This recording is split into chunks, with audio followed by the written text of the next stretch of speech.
Bom dia, boa tarde, boa noite. Está começando hoje mais um episódio do OC Talks. E para quem não me conhece, meu nome é Daniel Mansur e hoje eu sou o host deste episódio. E é claro, ao meu lado, eu já falei aqui agora há pouco, a fera. O cara realmente vai na dor do empresário, da empresa, desde pequeno porte até empresas multinacionais. Se você tem um problema com time comercial ou você ainda não tem um time comercial, esse cara é a sua solução. Ele vai implantar o seu time comercial do zero. E não é qualquer time comercial, é um time comercial focado em high ticket. Sabe o que é isso? Geração de valor, não de preço. Sabe aquele vendedor seu que é acostumado a vender com desconto? Pois é, demite e chama esse cara. Pedro Moura, senhoras e senhores! Muito bem, Pedrão, obrigado por ter vindo, cara. Tamo junto. De verdade. E aí, como é que você tá? Tô bem, cara. Tá bem? Pô, prazer ter você aqui, viu? A gente tentou combinar um pouco as agendas aí pra... Mas aconteceu. Aconteceu e eu fico feliz de você ter vindo porque esse episódio, aliás, esse programa, a gente sempre faz questão de trazer pessoas não só qualificadas e não só que tenham algo a ser dito, mas pessoas que realmente tenham resultado. Porque a internet é um pouco complicada, né? Não sei o quê, mais de 400 milhões de dólares vendidos e alcançados. Então, a gente tem que ter um certo cuidado e eu acho importante isso que você faz e isso que você está trazendo aqui hoje, porque vai ser um bate-papo focado em resultado. Um bate-papo focado justamente, olha, existe uma dor, hoje as maiores dores da empresa são essas. Pô, como é que eu rodo um time comercial do zero, como é que eu crio? Então, hoje o negócio vai ser bom e obrigado por você ter vindo aí, Pedrão. Tamo junto. Bom, mas é aquilo, né? Antes de mais nada, eu sei que, como todo empreendedor, empresário, eu sei que você... Eu li um dos seus livros lá que você fez não só um prefácio, mas um capítulo inteiro, e eu sei que você não nasceu em berço de ouro, né? Parece clichê essa historinha, mas é verdade. Às vezes os empresários, alguns empresários que nascem em berço de ouro ficam com medo de falar que nasceu. Não tem problema nenhum. Se o cara nasceu no berço de ouro, tudo bem. O importante é o que ele vai fazer dali pra frente. Só que você não teve essa sorte. Então, conta um pouquinho, só pra gente poder se situar. Como é que era antes de você chegar ao que você está hoje, que eu sei que foi a maior virada de chave da sua vida, né? Mas vamos voltar um pouquinho no passado. Conta pra mim um pouquinho como isso se surgiu aí, como que rodou. Boa, boa. Cara, obrigado pelo convite. E bora lá, eu vou contar bem breve, né? Eu não nasci em berço de ouro, mas eu me considero bastante privilegiado, assim, por tudo que eu tive, que acho que a maior parte das pessoas não teve, né? Então, eu nasci num lar super estável, pai e mãe presente, pai e mãe empreendedores, desde pequeno aprendendo ali o valor do trabalho, desde pequeno aprendendo que quando a gente trabalha duro, quando a gente faz acontecer, as coisas acontecem pra gente. E eu cresci achando que tudo sempre ia dar muito certo, ia acontecer com muita naturalidade, né? Até descobri a doença do meu pai, ele ficou com câncer, e aí, enfim, veio toda a quebradeira na nossa vida, né? Mas, resumo da história, né? Eu perdi meu pai e perdi também toda a nossa estabilidade financeira. Sim.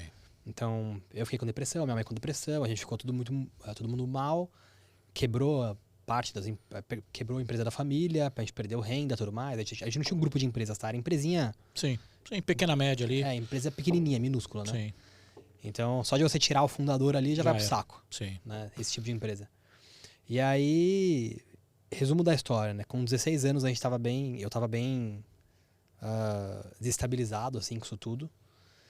E ao longo dos próximos anos, eu acabei descobrindo, né? Que a gente tinha uma dívida gigantesca. Caramba.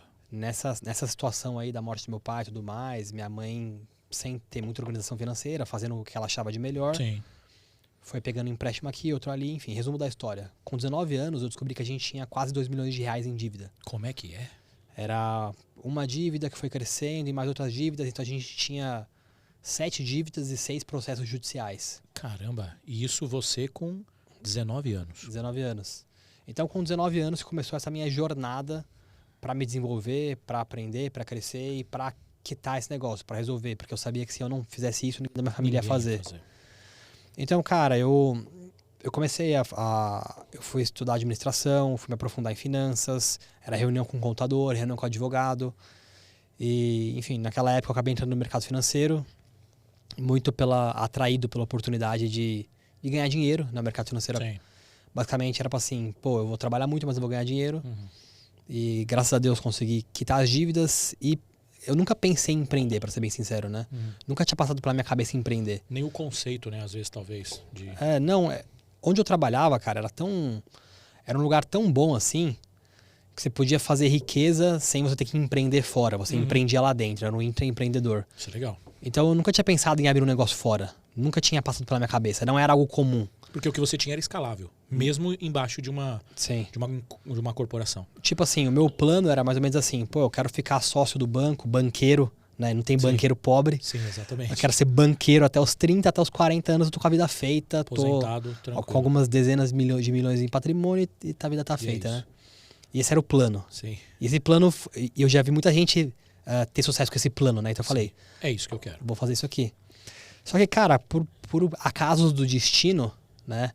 Eu acabei sendo seduzido aí pelo empreendedorismo. Então, no período em que minha família quebrou, né? Depois da morte de meu pai e tudo mais, eu acabei conhecendo um dos meus sócios hoje em dia. E eu acabei me aproximando um pouco mais desse mundo da hipnose, da hipnoterapia e tudo mais. E, enfim, resumindo a história, né? Juntos a gente construiu o que hoje é a maior escola de hipnose do Brasil. Legado. Que é a Omni, de hipnose, de hipnoterapia.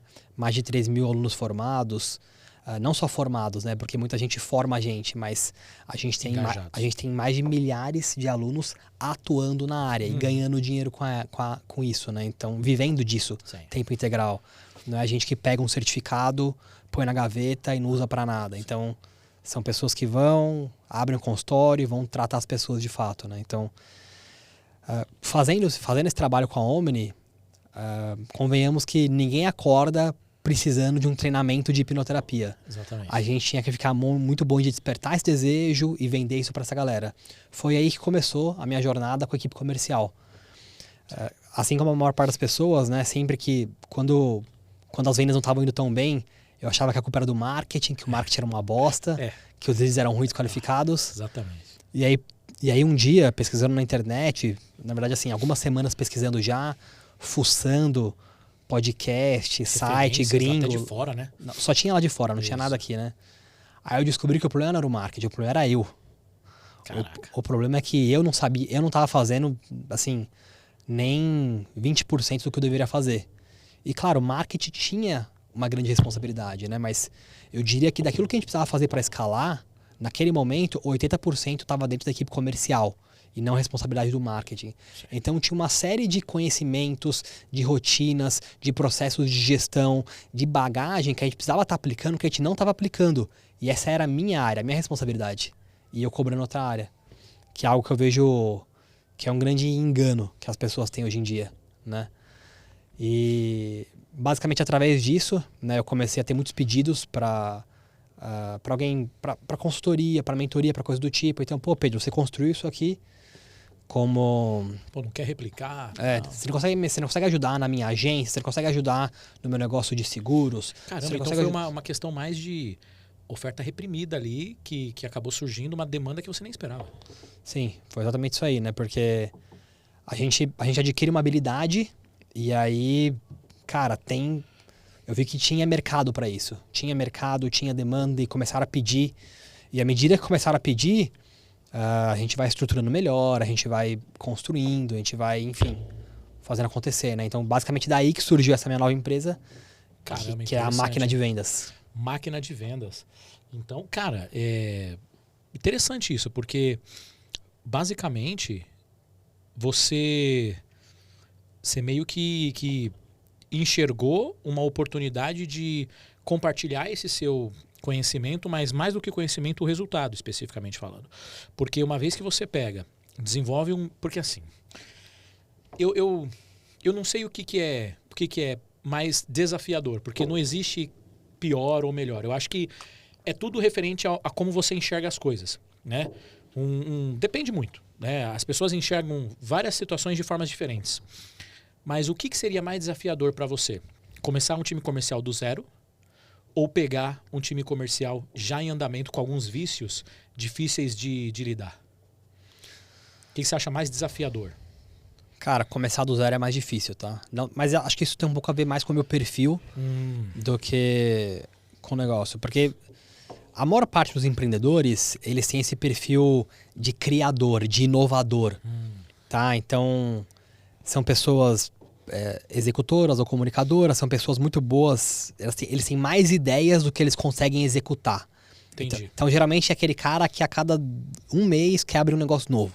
A maior parte dos empreendedores são assim. Entendi. Então geralmente eles são muito bons de iniciativa e tem um pouco mais de dificuldade na acabativa.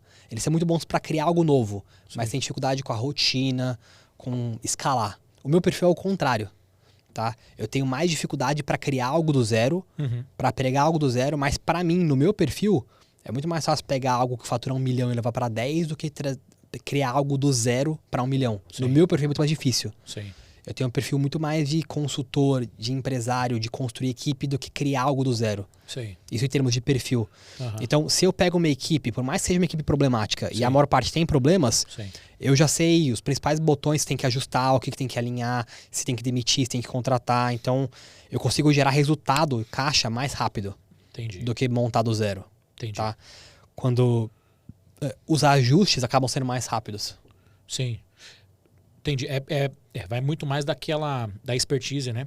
Do conhecimento de você sentar no carro em movimento e já saber, beleza, qual a velocidade que tá, o que eu preciso cortar de custo, como é que tá o time comercial, se tá motivado, se não tá, se eu tenho um sindicalista dentro do time. Tudo isso vai de encontro e tudo isso não tem a ver com os leads do marketing. Sim, né? sim. Porque agora tá uma febre de leads, né? Agora, hein, ô Gustavão? Agora tá uma febre de leads, tá? Não, porque eu vou fazer um tráfego pago, vou investir aqui. Quanto você investe em tráfego? Eu invisto 20 mil reais de tráfego pago. E quanto você fatura? Eu faturo. Mas qual que é a sua conversão? Não sabe. Quanto que você investe em tráfego pago? Eu invisto 30 mil reais por mês. Tá bom. Quanto que você fatura? Tanto. Qual que é a sua conversão? Não sei. O cara não tem essa noção.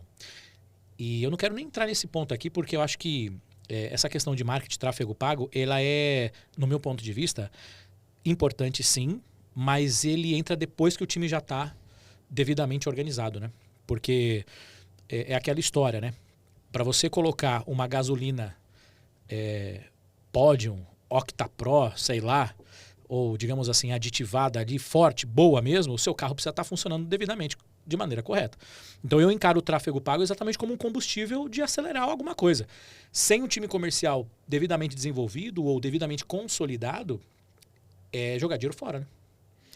Cara, a gente tem, por exemplo, com os meus clientes, eu percebo que você tem que orquestrar muito bem a ordem onde você foca em cada um desses pontos. Porque, por exemplo, para você colocar um time comercial, você precisa de um número mínimo de reuniões. Não adianta você chegar, por exemplo, você não tem nenhuma estrutura para gerar demanda, para gerar reunião, e aí você quer contratar 2 vendedores. Você não vai vender mais por isso, tá?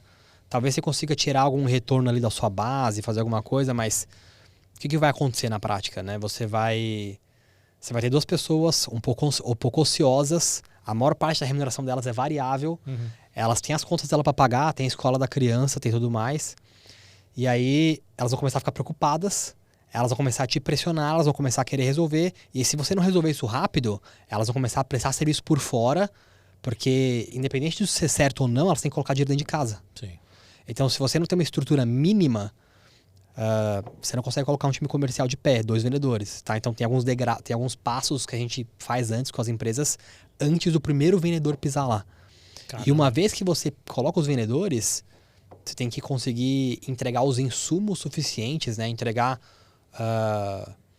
os inputs, os insumos suficientes para que esses caras consigam trabalhar. E performar. Então a gente tem que orquestrar tudo isso muito bem, porque, sendo bem sincero, a maior parte das pessoas que chega para mim hoje e fala que quer implementar um time comercial, eu vejo que eles não estão nem de perto estruturados para isso. Então, boa parte do que a gente faz hoje é preparar eles para poder receber os primeiros vendedores sem dar merda, sem ter problema. Cara, então, é interessante. Muitos acreditam que não tem venda porque não tem vendedor. E o que você enxerga não tem venda porque não tem vendedor, mas antes não tem um processo muito bem definido que antecede a chegada desse profissional de vendas. Isso. Ou seja, arruma a casa primeiro e depois traz um vendedor. Exatamente. Cara, interessante, porque assim, o que na sua opinião, a gente sabe, eu sou um profissional de vendas e trabalhei desde o jornal Estado de São Paulo, Folha de São Paulo, isto é, desde grandes empresas do ramo publicitário e também empresas de pequeno e médio porte. E eu fui feliz em todas. Todas eu fui feliz, em todas as fases. Eu peguei a queda da publicidade impressa. Eu estava no jornal quando a internet veio avassaladora. Na verdade, em 2007, no Jornal Estado, ainda estava voando a publicidade impressa, a mídia impressa. Na Folha de São Paulo, em 2009, ainda estava voando. Quando eu cheguei em 2012, na Isto É, em 2013, na revista Isto É, a publicidade de jornal já tinha sofrido uma queda de 58%, acho que na sua veiculação, no seu alcance também. E a internet veio avassaladora. E aí a gente sente um pouco. Então, onde eu quero chegar nisso? O profissional de vendas, ele é, digamos assim, muitas das vezes emocional. Ele é um cara emocionado. Né? Ele é. Ele é muito. Ele é muito. Geralmente. Geralmente. Claro que você tem algumas exceções. A cada 10 profissionais de vendas, arrisco dizer, com base na minha experiência, que 7 são emocionados. Talvez até um pouquinho mais, dependendo da cultura de cada empresa.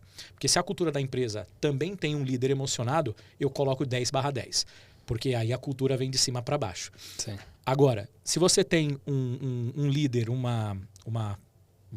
profissional ali de referência mais racional e analítico, que eu acho que você tem um perfil disso, você transita muito bem no comercial, mas você é um cara analítico. E isso é uma raridade. Eu falo como um profissional de venda de anos. É raro ter um perfil como o seu, que transita bem no comercial, conhece muito bem de estratégia comercial, mas você é um cara analítico. E essa frieza analítica te coloca à frente de muitos profissionais. E é isso que eu admiro no seu trabalho. Mas, onde eu quero chegar com isso? Esses vendedores, profissionais de vendas, que, de certa forma, a cada 10, 7 na média, tem esse gatilho emocional, como você conseguir lidar com essas oscilações? Porque a performance está totalmente ligado ao nível de motivação que esses profissionais de vendas encontram nas suas empresas e instituições. Você, como um profissional desse gabarito, como lidar com isso? Porque você entra, acelera um processo, conserta, mexe nas observações que precisam, e aí a empresa decola. Só que aí você tem a curva, né? E nessa curva é natural sofrer oscilações produtivas. Em que momento isso pode estar atrelado à motivação do profissional? Cara, essa pergunta é muito boa, né? Muito obrigado. Porque geralmente quando você começa algo novo, por exemplo, você contratou não precisa nem ser da equipe comercial, tá? Sim. Você contratou um funcionário novo ou 2 funcionários novos. Sim. No começo, a motivação deles está como? Voando. Cara, adorei a empresa, quero fazer acontecer, Exatamente. Amei. Então, o que rola na prática, né? No começo, você vendeu que a empresa é isso aqui. Exato. A sua empresa é a foda. Só que o que vai drenando a motivação desse cara? Será que é algo realmente imprevisível e irracional que faz a motivação dele oscilar semana a semana? Ou será que tem fatores que a gente consegue prever que vão drenar a motivação desse cara? Isso. Esse é o grande ponto. Isso. Tá? Então, o que acontece na prática que drena a motivação? E é muito louco, né? Porque eu nunca vi ninguém falar disso aqui até hoje. Sim. A pessoa, ela entra com uma expectativa que você setou nela, que você vendeu para ela. Cara, a empresa é assim, você vai ganhar tanto, aqui funciona, o financeiro funciona, etc e tal. E aí, esse vendedor, ele vai se deparando com a realidade. Qual é a realidade? Cara, é mais difícil do que parece. Nem sempre os leads do marketing são tão bons quanto foi falado. Tem o cara ali que é sobrinho do dono e que tem uma posição privilegiada e você não pode fazer nada a respeito. Tem venda que você vai perder porque o financeiro está fazendo cagada e ninguém está resolvendo esse negócio. Fantástico.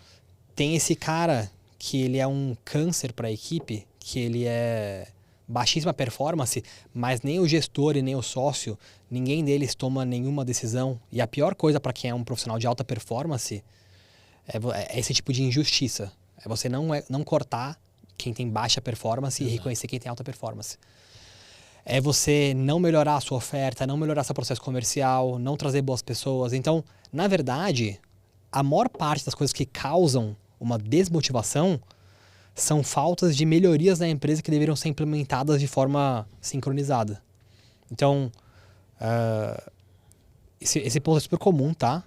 Tem um certo grau de desmotivação que é natural, que todo mundo tem uma oscilação, mas na maior parte das vezes, o que desmotiva os vendedores é eles perceberem que entre o que eles esperavam e o que a empresa está entregando para eles tem um abismo gigantesco. Caramba. E não tem ninguém na empresa diminuindo essa diferença entre aquilo que foi vendido e aquilo que é a realidade. Não tem ninguém, dificilmente tem um líder ou um sócio na empresa falando, cara, a gente está aqui, mas a gente está comprometido em fazer isso, esse mês vamos fazer isso, mês que vem. Dificilmente ele está vendo essas melhorias acontecerem. Porque se o profissional de vendas está vendo essas melhorias acontecerem, ele está vendo que ele tem cada vez mais treinamento, mais perspectiva, a motivação dele oscila muito menos, certo? Fantástico. Cara, impressionante, hein, ô Gago? Aliás, hoje nós estamos com uma plateia aqui ao vivo. Aliás, queria agradecer também a presença de vocês aí. Tayla também, obrigado por você ter vindo.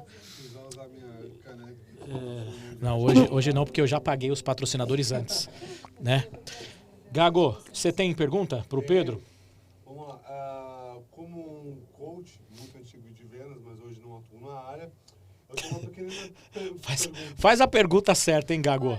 Vai. Qual a importância do vendedor emocional dentro de uma empresa e o que mais motiva ele a continuar vendendo mais pela empresa, por mais que tenha as falhas dentro do setor comercial? Tá. Então, basicamente, entendeu? Sim. O que mais motiva um vendedor como eu, super emocionado? Tá. O cara que ejeta por qualquer coisa. Exatamente. Ah, ele puxou o meu caderno. Vou embora daqui, hein? Calma, cara. Não é assim. Vamos lá. E aí? Boa. Vamos lá, cara. Falando como empresário, nem tudo você vai conseguir evitar. Nem tudo você vai conseguir isolar. Tá? Então, empreender, por definição, já é gerenciar riscos. Então, tem coisas que você não elimina. Tem problemas que você não elimina. Você gerencia. E esse é um problema que você gerencia. Então, por exemplo, nos meus clientes, eu nunca coloco um vendedor só. Tá? Imagina eu passar, sei lá, 3 meses estruturando uma área comercial e treinando um vendedor. Eu tiro o sócio das vendas, faço esse cara sair do operacional, esse cara que precisa de mais tempo para ser estratégico, para olhar para o marketing, para construir a empresa, para melhorar o produto. Aí depois de 3 meses treinando um vendedor que está performando, esse vendedor recebe uma oferta, ou esse vendedor se emociona e sai da empresa. E a empresa volta para estacar zero. Sim. Tá? Arriscadíssimo. Demais, demais. Então, isso é um ponto que a gente não pode correr de forma alguma. Então, a gente sempre contrata vendedores de 2 em 2. A gente tem sistemas dentro da estrutura em que a gente aumenta, enfim, a forma que a gente retém esses vendedores. E, cara, vai acontecer. Vai ter gente que vai ser mais emocionada, vai ter gente que vai ter uma expectativa de que aquilo seria mais fácil do que realmente é. Porque o ser humano é assim, né? Exato. Então, o grande ponto, acho que esse é um problema que você não elimina, você gerencia, tá? Então, eu prefiro ter... nunca depender de um vendedor só. Eu ter o processo padrão de treinamento e recrutamento para trazer alguém, porque isso vai acontecer, porque você não vai, em hipótese alguma, reter todas as pessoas da equipe. Tá? Até como número, assim, pra você entender, quando você fala de uma área comercial, de vendas internas, assim, a média Brasil é de um turnover de 50% ao ano. Brasil. Caraca, 50% ao ano nível Brasil de turnover. Isso. E aí, se você pegar uma empresa que é menos estruturada... Quebrou em um ano. Ela tende a ter um turnover maior do que isso ainda. Por quê? Entendi. Porque ela ainda não consegue gerar previsibilidade de receita para os vendedores, ela ainda não tem habilidade de gestão e liderança, então tende a ser maior. Caramba. Então, quando eu coloco uma equipe numa empresa, eu sei que pode ter esse tipo de coisa, mas o que eu sempre garanto, o que eu sempre me preocupo, é como que eu garanto a continuidade desse processo sem a gente voltar para estacar zero. Porque esse tipo de coisa vai acontecer ao longo do caminho. Caramba, fantástico. E aí? Resolvido ali a cena? Cara, tem uma perguntinha? Sim. Diga. Nessa questão de emocionados, até tem realmente, quem trabalha com vendas tem aquela meta, aquela pressão, Sim. que acaba, desculpa o português, ferrando o psicológico também do vendedor. Sim. E a saúde mental de um vendedor abalado, o vendedor pode derrubar a tua empresa. Nesse caso, as empresas cobram muito. Meta, tem que fazer, e a pessoa entra naquele parafuso. O que você acha que poderia indicar? Boa. Bom, só para registrar aqui no áudio, a pergunta dela está relacionada à pressão que existe na área de vendas, né? Como é que algumas empresas, como é que esse vendedor ou como é que a sua estratégia ela é aplicada em cima de uma empresa que existe uma cultura de cobrança de resultado mais, digamos assim, mais ortodoxa, né? Que é aquela cobrança de resultado mais fio a fio. Como é que você acredita que esses profissionais poderiam ser gerenciados, ou Boa. o próprio CEO? Cara, o que é muito comum, assim, e que eu vejo que é um grande erro, é que a maior parte das organizações, se não tá vendendo, estoura a pressão no comercial. Sim. Só que para não estar vendendo, vários sistemas não estão funcionando, geralmente. Muitas vezes a decisão estratégica que veio dos sócios está errada. Tem decisão de líder e gestor errada. Pode ser que você tenha problemas do marketing, na qualificação de leads, no volume de leads da equipe. A equipe comercial, ela tem volume necessário de leads, de insumos para bater a meta. Sim. Ela tem qualidade necessária para bater a meta. Ela tem treinamento suficiente para bater a meta. Então, um grande erro que eu vejo é que a pressão estoura na ponta mais fraca, que é ali o comercial.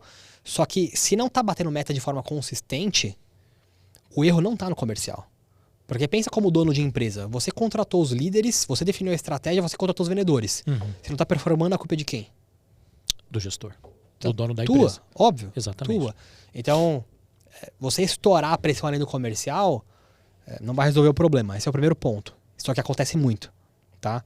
Segundo ponto, a maior parte das empresas, elas não têm de fato um processo de vendas, uma metodologia para vender. Então, eles chegam pro vendedor e falam, tem que vender mais. Só que ele não tem nenhuma metodologia, não tem nenhum processo. É muito diferente quando você tem uma estruturação comercial, quando você tem um processo de vendas, que você começa a entrar no jogo, que não é o jogo da cobrança da pressão, é o jogo da previsibilidade. E esse jogo funciona mais ou menos da seguinte forma. Em vez de você cobrar o vendedor pela meta, você você ele de indicadores e atividades antecessoras à meta. Você vai cobrar ele de atividades e indicadores que antecedem a meta. Então, eu vou te dar um exemplo, tá? Para as empresas que a gente implementa, os vendedores eles têm uma planilha, um quadro de gestão à vista, onde ele sabe exatamente o que ele deveria ter feito de esforço ao longo do mês, ou seja, quantos contatos, quantas reuniões agendadas, quantas realizadas, quantas propostas, quantas vendas ao longo do mês. Então, quando o vendedor bate o olho, ele já sabe se ele está dentro da meta, acima da meta, abaixo da meta. Ele sabe as atividades que ele tem que fazer por dia. Então, não chega no final do mês para ter essa cobrança, essa pressão.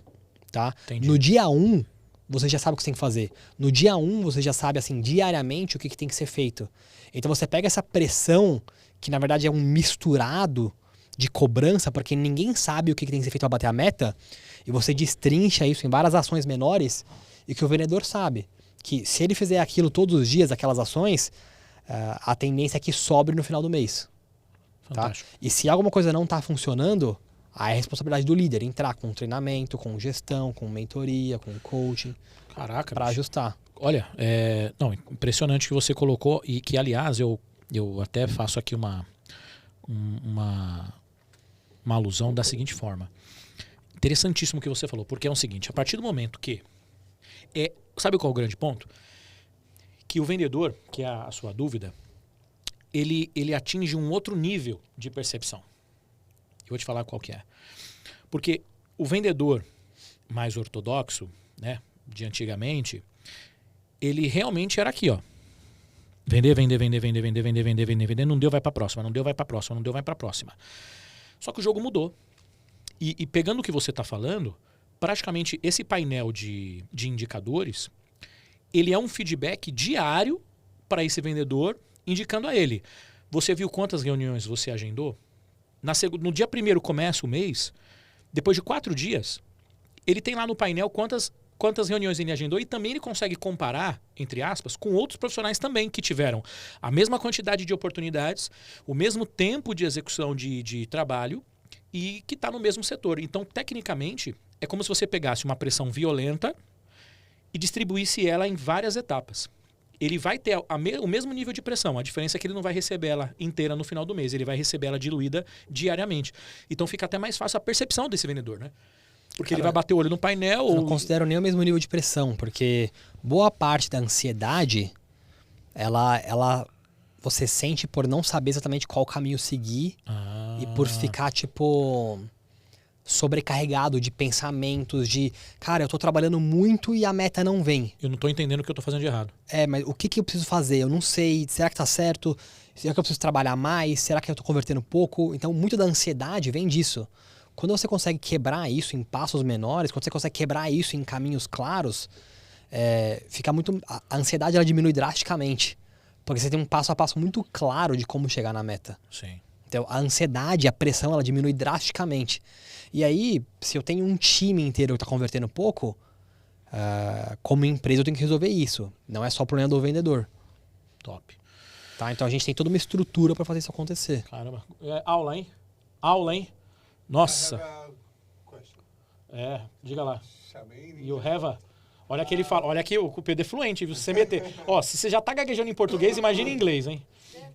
Gaguejo em 5 idiomas. Você perguntar pra ele em inglês, ele te responde em inglês, tá? No caso de um vendedor que tem um feeling maior, que no caso é aquele que tem um sentimento maior para com o cliente. Você acha que como alguém do setor comercial, ele atrasa mais nas vendas ou ele tem uma tendência de executar vendas a mais do que um vendedor mais ortodoxo, como ele tinha falado? Quando você fala de sensibilidade, só pra... quando o cliente está ali, o cliente está tendendo para negar, mas ele consegue sentir o que o cliente está negando. Entendi. E traz, Entendi. Ele consegue converter. Você acha que ele tem uma chance dele vender a mais do que o ortodoxo ou não? Bom, traduzindo a pergunta, basicamente, só para ficar registrado, tá? Sim. Não tô, tá. Só repassando a pergunta. A pergunta dele é: um vendedor que tem mais sensibilidade, né? O que a gente chama de escutativa, né? Naquela coisa que o vendedor ele tá ligado. O cara tá lá falando, não, porque não sei o quê. Aí do nada ele escuta o latido, nossa, você tem um cachorro, qual que é o nome dele? Puf, esse tipo de vendedor que é mais atento ali, é isso aí, né? Isso. Muito bem. E aí, a pergunta dele é se esse tipo de vendedor, porque tem vários, né? Tem um vendedor mais técnico, que a gente até conhece o Norma, né? Um vendedor extremamente técnico, né? Que segue um padrão de... E ele até tem essas sensibilidades mais aguçadas, mas ele é um cara muito padrãozão, né? De seguir um roteiro muito bem definido e de muito sucesso. Mas a grande questão da pergunta dele é essa. Um vendedor que tem essa sensibilidade de escutativa mais aguçada, necessariamente ele performa mais do que um vendedor ortodoxo que vai no impacto, vai no convencimento e tudo mais? Depende do tipo de venda, tá? Então, por exemplo, quando você fala de vendas transacionais com tickets menores, geralmente o vendedor mais persuasivo, mais comunicativo, ele tem uma performance muito superior. Certo. Tá, muito superior. Quanto mais você começa a subir o ticket médio, quanto mais você começa a ir para vendas high ticket, você começa a ir para vendas de 5, 10, 15, 20, 50, 100, 150, 200, a gente hoje faz vendas de 100, 200, 150, então assim, o cara que fala muito, que gosta muito de falar, ele tem uma performance muito inferior. Tá? Então, nesse cenário de high ticket. Depende do perfil. Né? Então, respondendo a pergunta, um dos principais características de um vendedor que performa bem vendendo os tickets altos, vendendo high ticket, é justamente essa curiosidade de prestar atenção e da escutativa. Tá? A maior parte do tempo a gente realmente está ouvindo. A gente não está falando. Tá? Exato. Então, um grande ponto é justamente quanto maior o ticket da venda, menos falhas você pode ter durante um processo desse. Com certeza. Então, você tem que perceber, enquanto você está falando com o cara, como que esse cara está se sentindo, se ele está com alguma objeção ainda na mesa, se você já resolveu todas as objeções. Então, quanto maior o ticket da venda, mais técnica e analítica vai ser essa venda. Tá? Mais metódica vai ser essa venda. Por isso que quanto maior o ticket que você está vendendo, geralmente, se você pega alguém que tem um comunicador muito alto, ele vai ter um pouco mais de dificuldade. Ele vai fritar. Porque ele vai querer explanar muito. Muito. Então, a gente não fica dando aula, a gente ouve muito mais do que fala. E um ponto super importante, tá? Esse jogo é um jogo de melhoria contínua. Então, é um jogo de você analisar suas reuniões e ver como que você pode fazer melhor para converter mais na próxima. Então, ele é um processo bastante analítico, bastante metódico. Tá? Ele não é um processo de simplesmente repetição. Então, essa habilidade de perceber isso, tem algumas habilidades que são chave, né? Primeira, a mais importante de todas, é o que a gente chama de coachability no inglês, né? Que é a capacidade de você absorver e implementar feedback.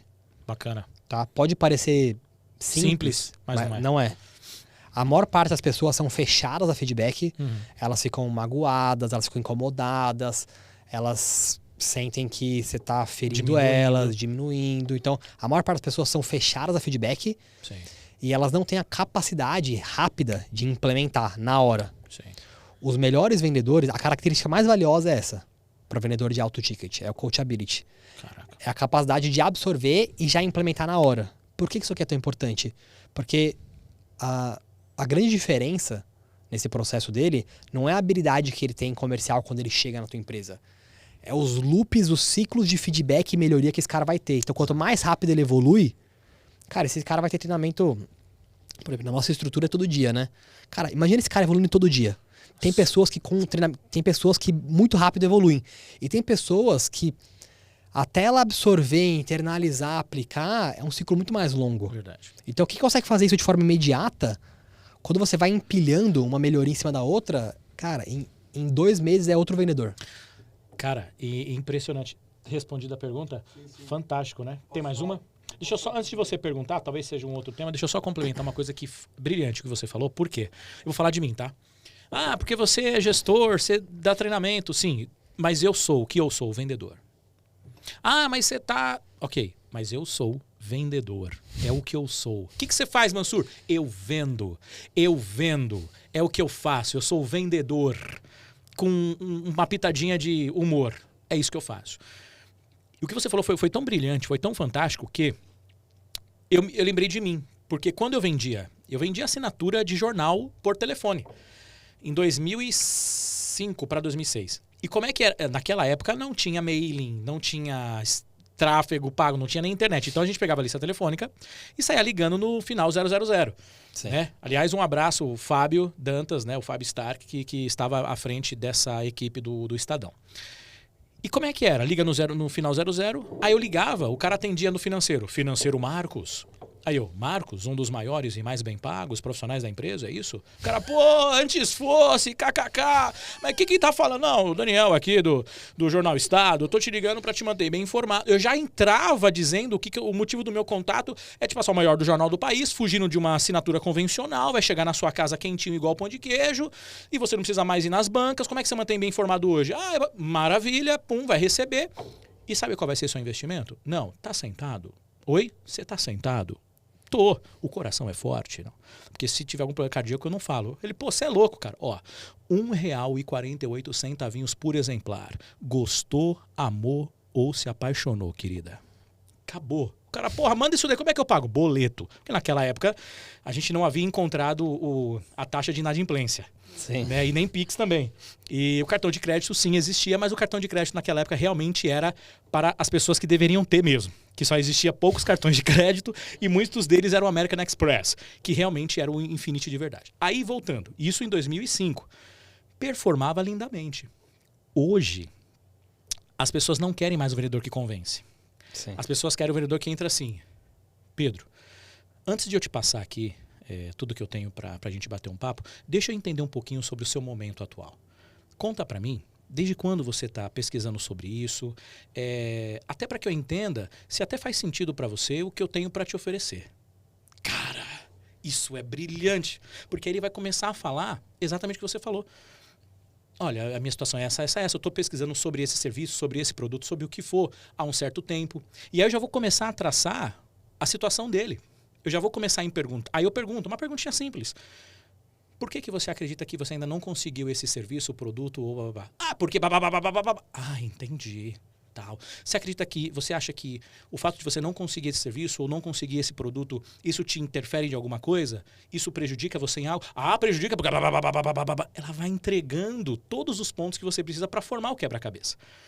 É sério, Pedro? Ah, então vamos lá. Deixa eu te falar o que eu tenho para te oferecer agora, com base no que você me falou, até para entender qual que é a sua situação, em que momento de decisão você está. Cara, e aí você vai. Porque você vai entrar com uma solução uma vez que você já entendeu a situação dela, uma vez que você já entendeu o que rola, você vai para cima. Então, cara, brilhante. Brilhante. E isso eu tô falando de como eu, como vendedor, performo. Faz sentido isso que eu falei, não? Cara, total. O grande ponto é assim... o que funcionava há 50 anos atrás, 40 anos atrás, isso vai mudando ao longo do tempo. O que Sim. funciona para vender vai mudando ao longo do tempo. Sim. Cara, se você pegar o que a galera usava na década de 70, a galera mentia para vender, descaradamente, né? Ah, eu sou de tal cidade. Ah, já tive aí. Então, assim, a galera mentia e funcionava. Sim. Né? Se criava rapport, assim, e tal. Então, essas coisas vão mudando ao longo do tempo. E faz parte. Então, hoje, qual que é o cenário hoje? Cara, hoje é o cenário de social media, Sim. redes sociais. Então, todo mundo é massacrado de anúncio todos os dias. Verdade. Todo dia você recebe um monte de anúncio de alguém querendo te vender alguma coisa. Verdade. Você ainda recebe e-mail, se for dono de empresa, você recebe e-mail de gente te oferecendo um monte de prospectando por e-mail. Sim. Você recebe gente te vendendo no WhatsApp. Você recebe gente te ligando, gente mandando SMS e gente querendo te dar golpe. É verdade. Todo dia. Como é que você quer que as pessoas não fiquem resistentes a um processo de vendas de empurrar? Então, o que a gente faz é exatamente o contrário. O nosso trabalho aqui, na verdade, ele não é vender. O nosso trabalho, o que eu mais ensino a galera é fazer o lead abaixar as barreiras. Como que eu faço o lead relaxar e ficar tranquilo na nossa frente? E a venda sai, ó, leve, Leve lisa. consultiva. Exato. Então você deu um exemplo ótimo, né? Que você falou, pô, faz as perguntas e tudo mais. A gente tem a metodologia bem detalhada, né, do processo de venda. Sim.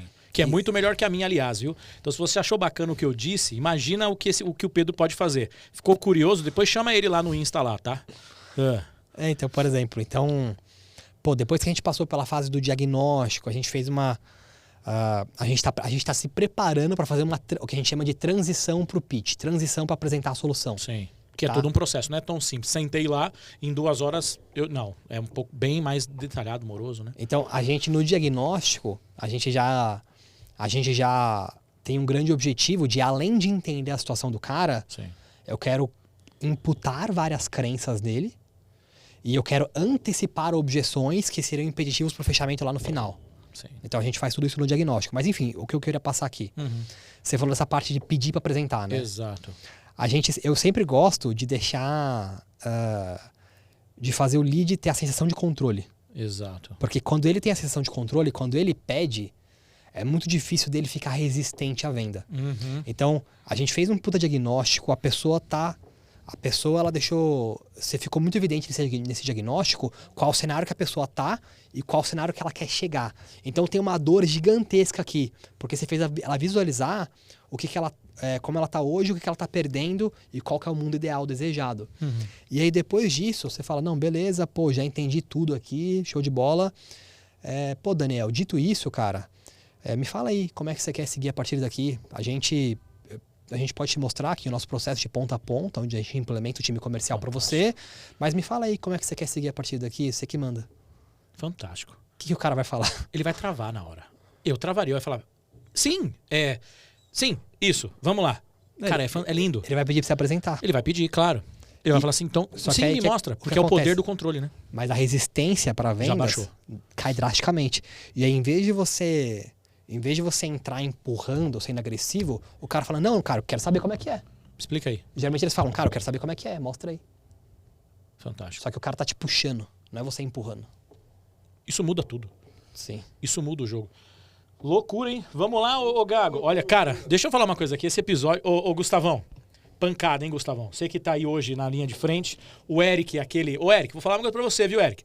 Você para de frescura ainda, porque depois que fica famoso, você fica colocando aí os profissionais pra cobrir os seus sábados. Agora ele deve ter conhecido alguma mulher aí.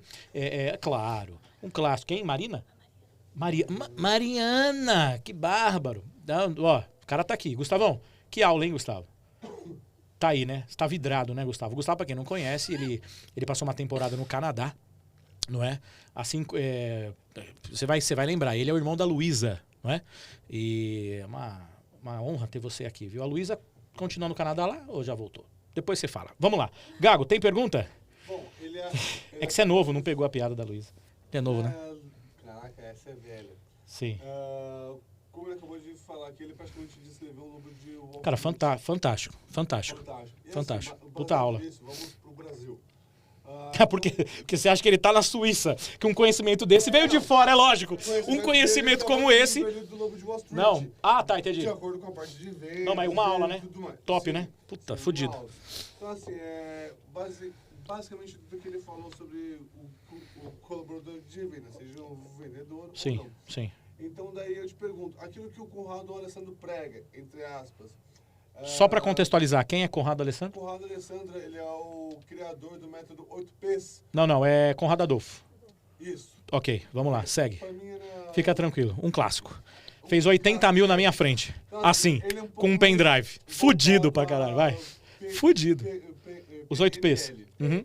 Então, daí, você acha que ele não se encaixa muito com o vendedor de alto ticket, é mais com o vendedor de baixo ticket, que ele prega bastante, que tem que conhecer os 8Ps para poder entender o que o cliente quer, para depois poder fazer a venda. Você acha que se encaixa muito nos 8Ps ou está completamente fora? De acordo com a sua visão de empreendedor. Antes do Pedrão responder, deixa eu só contextualizar aqui. Conrado Adolfo, aliás, um fantástico palestrante, um grande abraço, profissional de vendas qualificadíssimo e leva os 8Ps aí durante muitos anos, né? Esse treinamento dele do 8Ps é um treinamento muito bom de fato. A pergunta do Gago é basicamente sobre a performance do 8Ps, né? O 8Ps, ele vai muito mais além ali, são vários outros detalhes, né, de vendas e tal. É claro que não dá para resumir aqui em poucas palavras, né?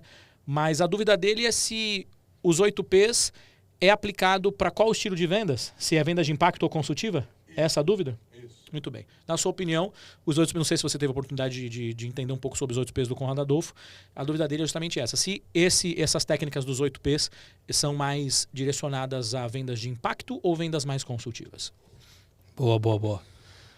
Cara, eu conheço bem o Conrado, né? Então eu também acho ele sensacional. Sim. Já, além de ter ido no treinamento dele algumas vezes, a gente já fez negócio, a gente já fez algumas parcerias aí.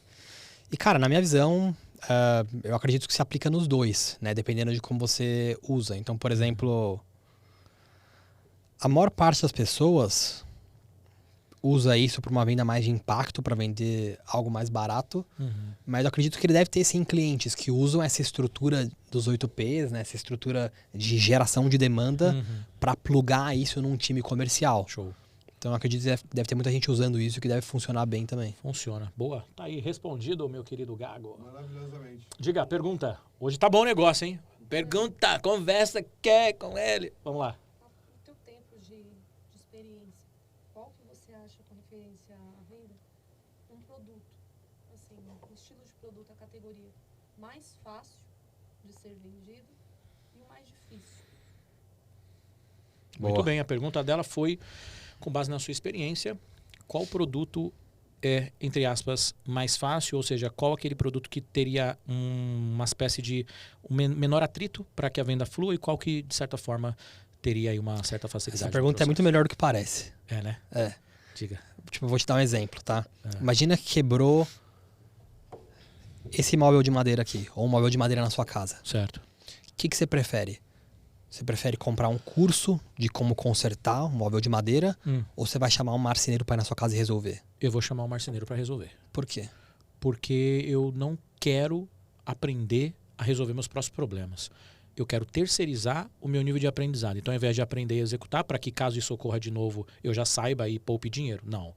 E a minha preguiça, ela faz com que eu ligue, e de preferência eu pego o primeiro que está lá desesperado por tráfego, porque o primeiro é o desesperado. Eu vou lá e puf, aí é o que mais caro, porque se ele está investindo em anúncio é o mais caro. E aí ele vem. Aí, oi, é o Get Ninjas. Oi, tudo bem, vem consertar a madeira? Isso, R$1.000. Eu falei, conserta aí. É isso que eu faço. Então, essa é a resposta mais padrão mesmo, né?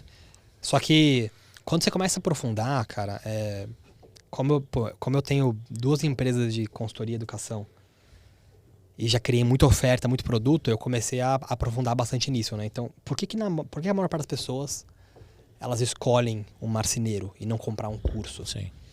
Por que a maior parte das pessoas preferem pagar uma agência para fazer o tráfego delas em vez de aprender? Verdade. Tá? Por que geralmente funciona assim?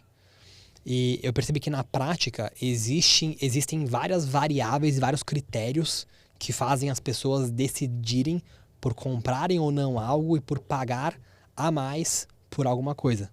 Profundo. Então, por exemplo, por que você escolheu o marceneiro e não o curso? Simples. O resultado é mais rápido. Sim. O resultado é melhor do que você fazendo por conta própria, Exato. porque provavelmente vai ficar uma bosta. Exato, com certeza. Ainda mais a primeira execução. É menos esforço, você pode ficar no sofá, de Exato. cueca e o negócio vai dar certo. Exatamente. E a chance de dar certo com o marceneiro é 100%, ou Isso. próximo a 100%. Exato. Com você, com o curso, é discutível. Exatamente. Ainda mais se for a primeira. Eu não sei essas habilidades de marcenaria, mas é discutível. Eu sou péssimo com as mãos. É. Sou péssimo. Eu não tenho nenhuma, embora eu seja uma pessoa muito sinestésica, tudo que eu ponho a mão eu destruo. Aliás, essa taça eu até coloquei um pouquinho pra esquerda, justamente pra, né, Gustavo? Isso. Tá comigo? Tá. Tá ótimo. É. Tem que ser. Então, a gente falou aqui de 4 coisas já, né? O resultado é melhor, menos esforço, é mais rápido do que você aprender e fazer sozinho. Com certeza. E a chance de dar certo, ela tende a 100%. Só que se a gente para pra analisar, essas coisas, elas são aplicadas a praticamente qualquer serviço. Tá? Então, por exemplo, você pode vender um curso que ensina alguém a fazer anúncio, Certo. só que a pessoa ela tem que aprender por conta própria, executar por conta própria, ela vai demorar para ter resultado e a chance de dar bom é baixa. Ela Sim. pode contratar uma agência que faz tudo isso para ela. Uma agência que vai trazer o resultado mais rápido, uma agência que vai aumentar drasticamente a chance de isso dar certo, Sim. que vai diminuir, vai praticamente tirar o esforço da mão dela, porque a agência faz tudo. Então, o preço dessas duas coisas são muito diferentes. Com certeza. E por mais que não pareça, qual que é mais fácil de vender? O curso de marketing digital... Desculpa, o que é mais fácil de vender? O serviço de marcenaria ou o curso de marceneiro? O serviço porque é a minha solução imediata. Exato. Mas o serviço é muito mais caro. Mais caro. Mas ele é mais fácil de vender? Verdade. Olha que loucura. Loucura. O serviço ele é muito mais caro, mas ele é muito mais fácil de vender, não é? Sim. A agência de marketing ela é muito mais cara do que o curso de anúncios, só que ele é muito mais fácil de vender. Exato. Porque as pessoas elas têm uma ilusão de que tem gente vendendo muito com curso, só que isso, cara, é menos de 1% da galera. Verdade. Que vende bem, que vende muito, que ganha muita grana. Verdade. Tipo, é muito trabalho pra fazer isso acontecer, pra escalar isso aqui. É muito mais fácil vender o serviço de marcenaria, ou um serviço de tráfego, ou qualquer serviço onde você põe a mão na massa e diminui o esforço de quem compra, do que o curso. Então, existem vários elementos. Qual que é a contrapartida disso, tá? Só pra deixar claro. Sim, sim. A contrapartida é que isso é mais difícil de entregar. Exato. O curso você vende infinitamente, sem limite. O que as pessoas comprarem ali, o que você conseguir escalar com tráfego, você vende. Não tem limite para entregar. Exato. Você entrega 1 milhão de cursos por dia se quiser. Sim, sim. E o serviço de marcenaria? Difícil. Você Não consegue. Você tem uma resistência geográfica. Você vai vender entre outras alguns, coisas. já vai lotar a agenda do cara. Exato. A agência de marketing, a mesma coisa. Você vai vender alguns, já vai lotar a agenda do cara. Então, não é um problema que você elimina, é algo que você gerencia. Qual que é a vantagem e desvantagem de um e de outro? No serviço, você cobra muito mais caro, é muito mais fácil de vender. Só que a entrega é muito mais puxada. O delivery é muito mais difícil de entregar. Mas respondendo a pergunta, Sim. é muito mais fácil de vender serviços onde você diminui o esforço do cara, onde você coloca a mão na massa. É muito mais fácil de vender e por um ticket mais alto Sim. do que serviços de entrega 100% automatizada. Como Entendi. curso online, livro, etc e tal. Caramba. Tá bom pra você, querida? É, irmão. Se vocês precisarem de espaço no HD, eu estou vendendo um espaço na nuvem para vocês poderem absorver o máximo possível disso, porque com certeza o meu espaço já está completamente ocupado. E eu vou ter que pedir um pouquinho mais, talvez alguns 50 gigas a mais para jogar todo esse conteúdo lá em cima. Ainda tem, acho que 250 megabytes, né? Não dá. Vocês... Pode? Claro. Relacionado ao... É que eu já passei por vendas em um A plateia tá gostando, hein? Plateia tá gostando, hein? Vamos colocar um exemplo. No ramo de telefonia, tem muito aquela meta, como eu falei, de vender. E o pessoal acaba tendo uma desestrutura. Por isso o serviço, você acha que por isso que o serviço geralmente é muito decadente? Você vê que tem muita Anatel, muito órgão, Procon, enfim. Você acha que o pessoal procura mais o Procon pelo atendimento de um mau vendedor ou pela qualidade do serviço? Olha aí, vamos só recapitular aqui a pergunta dela. Falamos sobre o órgão de Procon. Pode vir, pode trazer aqui. Tá tranquilo aqui, a gente faz. Obrigado. Gustavo, aliás, o Eric, você é um folgado, porque deixou o Gustavo aqui no estúdio. Ó, olha aqui, ó, tá? Você Ô, Monster, tem que patrocinar a gente, tá? Porque eu não vou parar de mostrar isso aqui na tela. Muito bem. Uma pergunta aqui que foi feito sobre o Procon. Órgãos de defesa, né? Anatel e tal. Qual que é? Você pode só repetir que eu estava aqui focado no negócio do Monster? Se as pessoas procuram mais esses órgãos de proteção por conta de mau atendimento ou produto ruim? Vamos lá.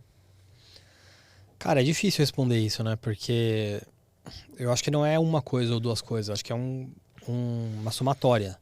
Né? Primeiro, você tem um oligopólio. Então, você tem poucas empresas disputando. Você já joga a eficiência, a competitividade para baixo. Por outro lado, apesar de ser um oligopólio, poucas empresas conseguem competir. Que empresas têm bilhões para investir em cabo, para rede, para 3G, para 4G, para 5G? Então ninguém quer investir nesse mercado, porque apesar de ser um mercado que gera muito lucro, ele é um mercado para poucos, né? Com barreira de entrada muito alta. E é um mercado que você vende muito para... Quando você fala, é completamente diferente do que o que eu tô falando, de vender serviços high ticket. Você tá falando de vender para massas, né?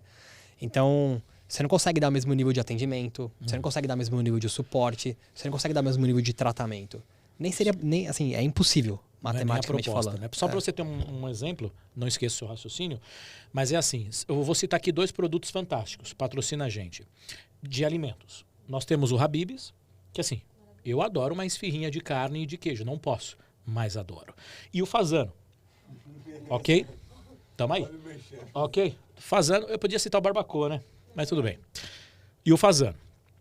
Mas o Barbacoa também atinge uma certa massa, embora o ticket seja maior, ele ainda assim atinge uma certa massa. Vamos falar do Fazano, sendo mais específico. A experiência que você tem indo num jantar no Fazano é completamente diferente da experiência que você tem sentando numa poltrona do Habib's. Embora você... o seu nível de expectativa também é proporcional. Então você não sai triste do Habib's, que você já sabe o que vai encontrar. É mais fácil você sair triste do Fazano, porque a expectativa é muito mais elevada do que você sair triste do Habib's. Porque no Habib's você não espera nada. Você vai lá, não espera.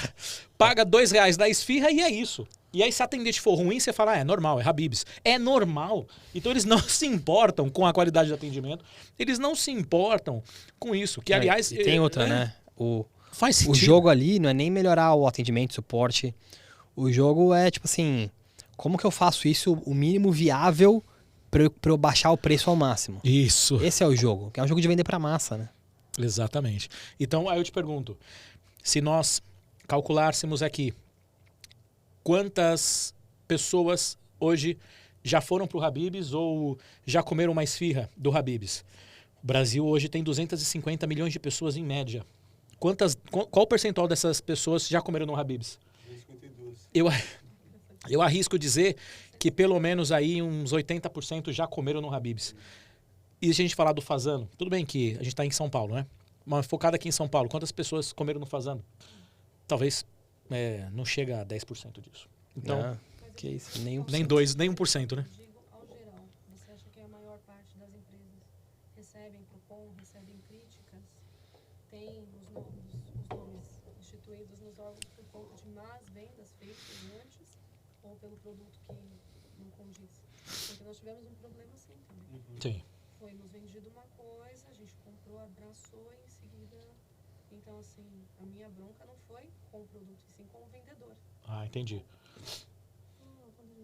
Que é um caso pontual, né? O que ela colocou é justamente isso, né? Eu acho que entra naquilo que você falou também, né? Sobre uma série de fatores que colaboram para isso, né? É como um acidente de avião, por exemplo. Sim. Quando o avião cai, ele não é por um fator só, né? São vários fatores, né? Então, sim, basicamente é isso. Quer que dá uma ligada aqui? Eu tô com muita blusa, vou tirar. Tá. Não, eu deixo estabilizado aqui. Muito bem. É isso? Perguntas? Mais? Diga lá, Gago. Pois não. Saindo um pouco das vendas físicas, mas para as vendas online. Olha lá, eu converso aqui com ele. Dropshipping com Pedro Moura. Pois é. Referente a tráfego. Hoje em dia se fala muito sobre tráfego pago. Peraí que o Gustavo pega, Tráfego pago, pega aqui. Tráfego gratuito. Tem muitas pessoas que estão assistindo hoje aqui que não têm condições, ou até mesmo aqueles que atravessam o rio e transformam um sorrisal em 2, são os chamados mão de vaca. Eles não querem pagar pelo tráfego. qual a melhor opção que você diria para básica, porque eu sei que deve ter algum curso seu, que obviamente você vai preparar para isso. Mas qual é a melhor opção para quem não quer pagar um tráfego? Para quem não quer fazer o tráfego pago em si? Bom, basicamente, pergunta... 100% orgânico. Para a pergunta do Otávio, é a seguinte: hoje, para aquele que não quer fazer um tráfego pago, qual que é a melhor estratégia para vender no orgânico com base nas suas ferramentas? Lembrando que, claro, você vai responder, mas a internet chegou, né? Sim. E hoje quem não faz tráfego não escala. Minha opinião, vamos ver a do Pedro, tá? Eu tenho a minha opinião. Minha opinião, você pode vender. Minha opinião. Você pode vender. Lembrando que o Pedro é especializado em high ticket, ou seja, produtos de valor agregado elevadíssimo e investimento também elevado, né? Mas com uma entrega fantástica. Então, voltando. No meu ponto de vista, quero ouvir a opinião do Pedro. Hoje, você consegue produzir no orgânico. Consegue. Consegue produzir no orgânico, consegue ter uma saúde financeira boa da empresa no orgânico. Consegue. Mas se você não tiver aliado às estratégias de tráfego e marketing digital, você não vai escalar, você não vai romper a bolha de faturamento estratosféricos. É a minha opinião. Para você ser uma empresa gigante em faturamento, para você faturar milhões no mês ou no ano, você vai precisar da internet. Minha opinião. O que você acha? Cara, os meus clientes, via de regra, eles são empresas digitais, né? Então, a grande maioria são empresas de educação que vendem, por exemplo, mentorias e programas high ticket. Tem alguns clientes também que são agências ou quem vende serviço online, como implementação de software, esse tipo de coisa. Mas, via de regra, são empresas digitais. E via de regra, todos eles já investem em tráfego pago, tá? Quem está jogando esse jogo, assim, não tem como você jogar esse jogo em alto nível hoje em dia sem tráfego pago, tá? Não tem como mesmo. Você é engolido, né? Tem como você jogar, tem alguns momentos que você não investe. Cara, quando você está validando um produto, quando a demanda você consegue atender pouca gente ainda. Então, alguns poucos momentos, mas via de regra, você tem que estar no tráfego pago, tá? Para jogar esse jogo com empresa digital e crescer com previsibilidade, você vai ter que investir. Muito bem, Otavião. Pegou? Maravilha. Porque, cara, a internet hoje, ela é o oceano, né, cara? E aí a gente estava acostumado a jogar dentro do aquário. E o interessante é que nós éramos acostumados a jogar dentro do aquário e estava tudo bem, né? Porque você era alimentado ali regularmente. E eu falo até sendo CLT e tal, né? Porque, infelizmente, hoje o mindset do brasileiro, atrelado justamente ao início do estudo dele, do sistema tradicional de educação, ele é formado para criar profissionais de indústria, ou seja, funcionários. Ele é feito para que você fale, olha, você vai ter que aprender matemática, biologia, para você tirar nota, e aí você vai para uma faculdade, você se especializa para uma grande empresa te contratar e você trabalhar para essa empresa durante anos, se aposentar, e aí sim você viver o melhor da vida. Então, é um pouco complicado. Hoje já está se rompendo isso, né? Hoje, com a chegada da internet, eu acho que a pandemia também tocou fundo em algumas pessoas, né? Acho que deu esse insight. É claro, recorde de abertura de empresas e recorde também em falências de empresas com abertura recente. É normal, eu acho que faz parte do game, né? E aí as pessoas vão se adaptando. Então, eu acho que a gente poderia ter uma melhora já no sistema educacional com a questão financeira, né? Porque a gente lida com dinheiro o tempo todo e é mais fácil a gente passar em estudos sociais, não que não seja importante, mas acho que a gestão financeira poderia ter uma janela. Então, basicamente, sem a internet, cara, você não escala. É o oceano. E aí, quando você sai do aquário e vai para o oceano, você percebe que você não vai conseguir nadar junto com os tubarões se você não tiver bala na agulha para colocar em tráfego. E mais do que isso, uma estrutura comercial decente para você receber esse tráfego. Porque não adianta. Eu estou investindo 20 mil em tráfego pago. Tá bom, mas como é que está a sua estrutura comercial? É aquilo que você falou. Você acredita que muitos pecam nessa linha de raciocínio? Pega uma estrutura comercial defasada e acha que o problema é tráfego pago, injeta dinheiro, dezenas de milhares de reais em ano com tráfego pago, não converte e não sabe como? Cara, esse jogo pra mim é o jogo que mais me fez ganhar dinheiro até hoje, assim, né? O jogo de, tipo assim, de você construir um sistema, de você construir uma estrutura previsível, de, pô, eu vou colocar X reais aqui e vai sair 5x, 10x, 15x, 20x do outro lado. Isso acontece. Acontece, claro. O que muda se vai sair meio x, 2x, 5x? Qual que vai ser esse retorno? O que muda é a sua habilidade de construir essa máquina.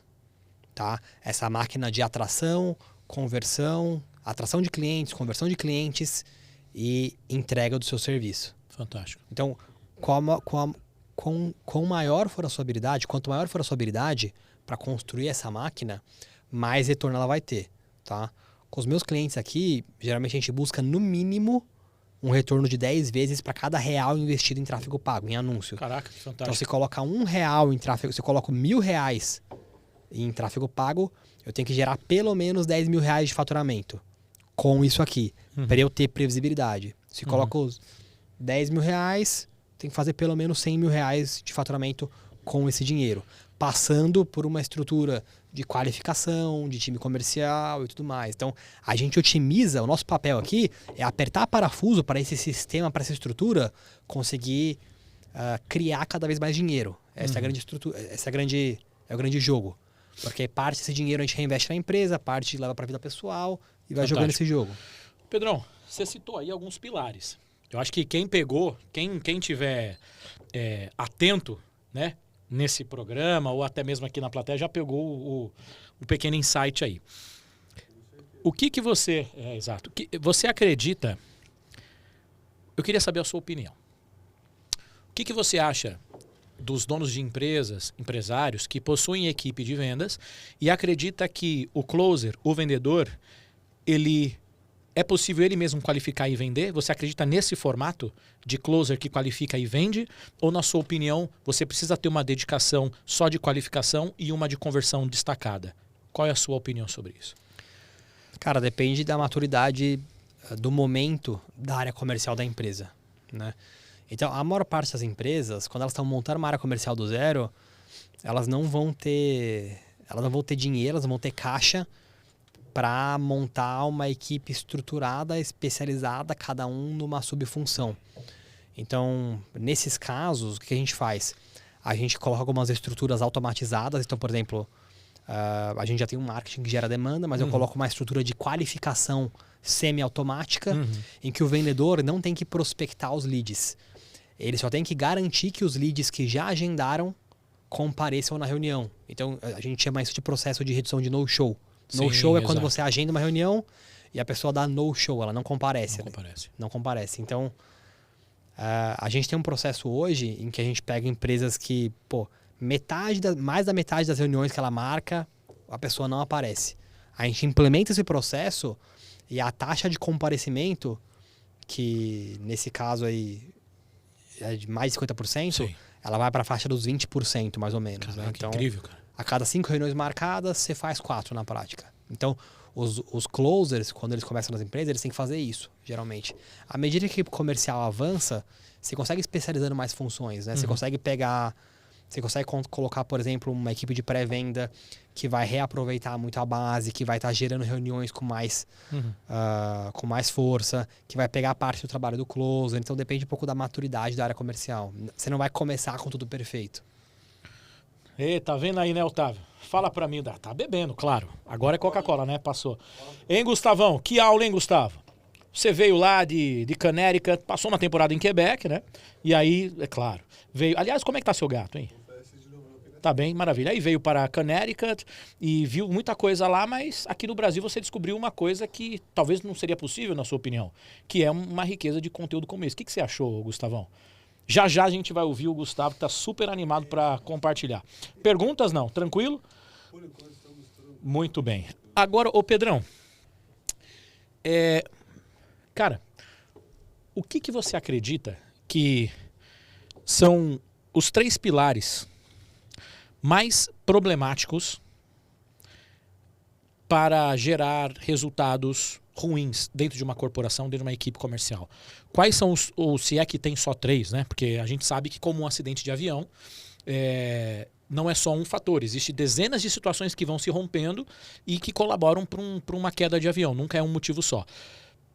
Entendo que também existam algumas variáveis aí, né? Várias situações, mas Existe ali digamos assim, pontos muito comuns para insucesso na área comercial que se repetem em várias empresas? Existe algum ponto em comum entre essas empresas que não performam? Que, é claro, existem situações pessoais, mas alguns padrões se repetem? Tem vários padrões, cara. Eu vou comentar alguns aqui, né? Uhum. Um dos padrões mais comuns que eu vejo é o vendedor não ter insumo suficiente para bater a meta. Então, a diretoria, os líderes, eles assim, ficam massacrando o vendedor para vender. Só que quando você vai fazer o cálculo da meta de verdade, aí vai ver que a equipe comercial está com metade do número de reuniões ou de leads que ele precisa para bater a meta. E aí os caras estão se descabelando lá, todo pressionado, ansioso, o cara não dorme à noite e a galera fica cobrando o comercial. Esse é um dos pontos mais comuns que tem. Caramba. Tá? Segundo ponto, é quando o produto ele não está bem estruturado, o produto ele não está bem desenhado. E aí você começa a ter um monte de problema na entrega, que gera estorno, que gera cancelamento, e não só estorno e cancelamento, ele gera boca a boca negativo. Porque o boca a boca positivo ele ajuda a vender, mas o negativo ele ajuda a desvender. Isso é verdade. E o boca a boca pode não parecer, mas ele se acumula também e ele atrapalha na hora da venda. Eu vou te dar um exemplo, tá? Imagina que você faz uma reunião com alguém, você apresentou uma proposta, a pessoa adorou. Aí você marcou uma segunda reunião, porque ela tem que, enfim, quem decide é o marido, ou a esposa, ou seja lá o que for, tá? E aí, Beck acha. Deck. Deck, Dependente economicamente. E aí, só que nesse meio do caminho, essa pessoa, por exemplo, ela tá num grupo de empresários e ela descobriu que alguém comprou seu produto e não gostou. Isso, hoje em dia, é cada vez mais comum. Sim, as pessoas se falam muito. Eles se falam, Então, cara, tem um monte de gente que eu não, assim, que eu não tenho a menor ideia quem são, que já sabem do meu produto, que eu nunca apresentei para elas. Porque algum cliente meu comentou como é que tá sendo, comentou os resultados, né? Então, por exemplo, só pra você ter uma ideia, assim, né? Hoje em dia, quando eu coloco um cliente novo para dentro, para implementar a equipe comercial, nos primeiros 30 dias, o nosso resultado médio é aumentar 55,84% no volume de vendas em 30 dias. Então, Caramba. quando você tem esse nível de resultado, o boca a boca positivo ele come solto. Com certeza. E aí, só que voltando à parte do produto. Sim. Na parte do produto, se isso está mal organizado, isso atrapalha as vendas. E aí a galera vai investindo mais em tráfego e não sabe por que não funciona. E é por causa do boca a boca negativo. Sim. E o terceiro ponto, tem vários, tá? Mas citando um terceiro... principais, né? Cara, é muito comum você ter um pitch, uma apresentação, um processo de vendas que ele é ruim, ele não traz clareza, ele é confuso, os leads não entendem bem e ele gera uma objeção dentro da própria reunião. Então, é um processo que você precisa de um vendedor super-homem para performar nele. Vou falar pra você um negócio, hein? Ó, vocês estão no meu Insta, no YouTube, porque o meu Instagram chove de vendedores, porque são pessoas que me acompanham. Eles estão agora te endeusando. Atenção os vendedores deste Instagram aqui, se manifestem nesse corte, porque estamos diante dos Zeus da área de vendas. Ele vai... Porra, um cara pra defender... Eu tenho vagas, tá? Eu tô contratando. Tá contratando, ó. Entra no meu Instagram. Olha aí, ó. O cara, ele justamente é a voz da equipe de vendas. Sabe bater quando precisa. Mas vocês estão entendendo aqui o nível de conhecimento? É verdade. Você que é vendedor, que fala, pô, tá complicado aqui. Então, é isso. É sobre isso. Vai lá no Insta dele e fala assim, olha, manda currículo. Mande currículos. E avise o CEO da empresa de vocês que dá para resolver o seu problema, né? Complete. Boa. Então, quando acontece essas coisas, cara, você vê o dono da empresa, o líder comercial, trocando o vendedor assim sem parar. Troca, e o resultado não aumenta. Exato. Será que o problema era mesmo o vendedor? Não era, né? Então, esses são os 3 pontos que são mais comuns que eu vejo, né? Então, produto desajustado, gerando cancelamento e boca a boca negativo. Sim. Falta de insumo, ou seja, reunião lead para a área comercial bater meta. Sim. E um processo de vendas e um pitch desajustado, tá? Que não traz clareza, que não converte. Ele não foi validado e testado, ele não foi melhorado. Não teve ninguém com um olhar clínico. Ó, Olha aí, ó. Olha aí, ó. Olha o gancho. Gostou, né, Gustavo? Não teve ninguém com olhar clínico para olhar aquilo, analisar e melhorar. Alguém com experiência. Cara, fantástico. Puta aula. Eu acho que, nossa, o pessoal que tá assistindo aí vai pode voltar e assistir 10 vezes, tá? Porque o que vocês vão assistir e ouvir no Spotify, no YouTube, vai ser muito bom, tão bom quanto um grande livro de técnicas de venda, esse episódio. Cara, é muito verdade o que você falou, porque a gente pega, eu sou gestor também comercial, né? E aí a gente analisa lá, você tem lá, meu topo de funil, sei lá, tá com 200 leads. Desses 200, você vai qualificar talvez 30, 40, não sei qual que é a margem que o seu time trabalha, porque isso vai ter uma variável entre cada produto, empresa e tal. Você vai qualificar uma espécie de 240. Qualificados 40, desses 40 você vai ter, sei lá, metade de reunião marcada, aí você tem a taxa de no-show lá, 18 com reunião marcada. Desses 18, vamos aplicar uma conversão aí de entre talvez 15% a 30%, que seria uma conversão muito ousada, mas completamente possível. Em cima disso, a gente está falando aí de quase... 5 vendas. Exato. Em cima de 200... 4, 5 vendas. 4, 5 vendas em cima de 200 leads de topo de funil. E tudo bem, ou seja, eu estou me permitindo que todo investimento que eu fiz, que me geraram, em tese, 200 leads, eu estou me permitindo que eu vou converter só 5 e tudo bem, que é isso que eu preciso. Às vezes as pessoas não têm esse nível de entendimento.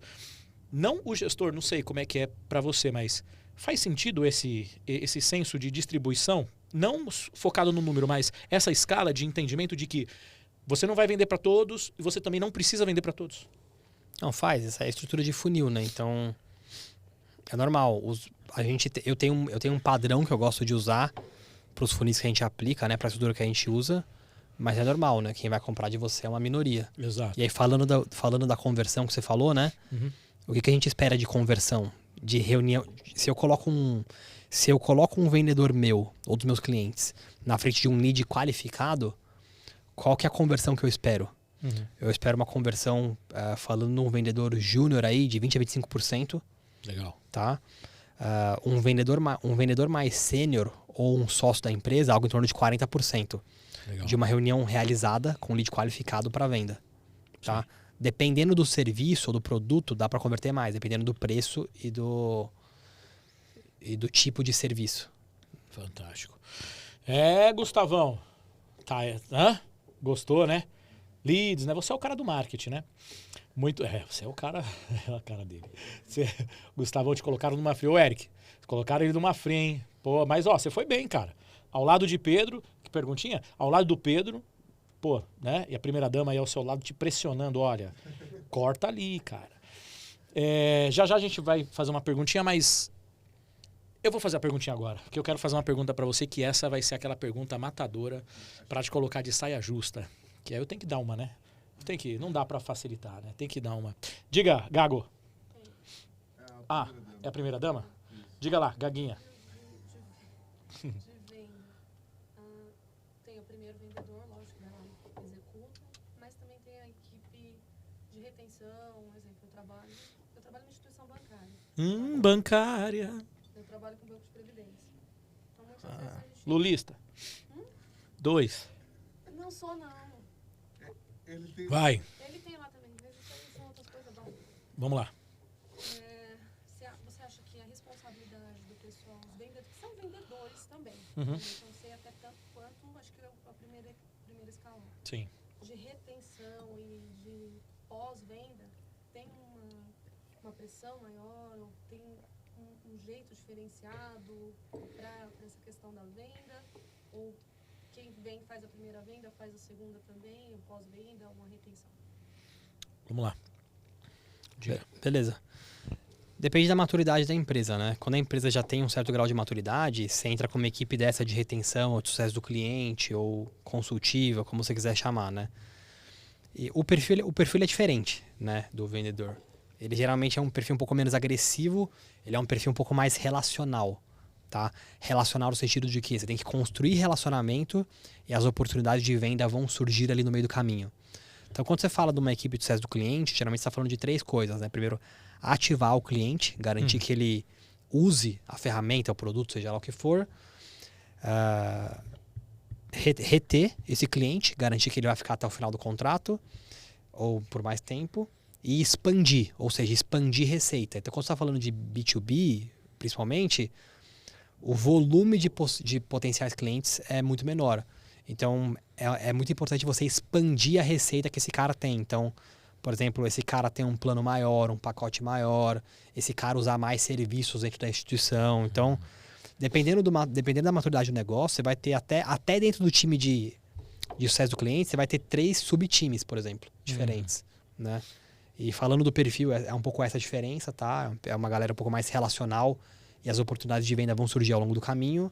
Mas à medida em que a área comercial cresce, você vai dividindo em mais etapas. Não só nessa área, tá? Mas em qualquer parte. Por exemplo, se a área de pré-venda cresce, você pode ter alguém que é responsável por agendar e alguém que é responsável por nutrir os leads, para garantir que eles vão permanecer quentes e comparecer.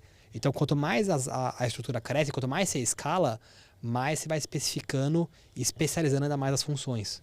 Tá? Fantástico. Pegou? Pedrão, agora para finalizar, eu quero fazer 2 perguntas para você capciosas. Manda. Primeira é a seguinte. Vou fazer uma capciosa só e a outra mais tranquila. Qual o maior fator que derruba uma venda high ticket? E a última pergunta. Qual foi o maior desafio que você teve hoje no seu segmento atual? Porque a gente sabe que, por mais que a gente tenha desafios nas consultorias, e a gente é aprovado 24/48 justamente por aquele fator de coachability que você falou nos feedbacks, mas principalmente de você entender diariamente como o seu mercado está. Porque na velocidade que nós nos encontramos hoje, a informação que você tem hoje, se você não ficar atento, ela já está praticamente surgindo uma coisa diferente ou uma atualização maior. E como os seus clientes, parte deles, talvez todos, estão focados no digital, esse quadro a quadro de atualização é muito violenta, é muito rápida.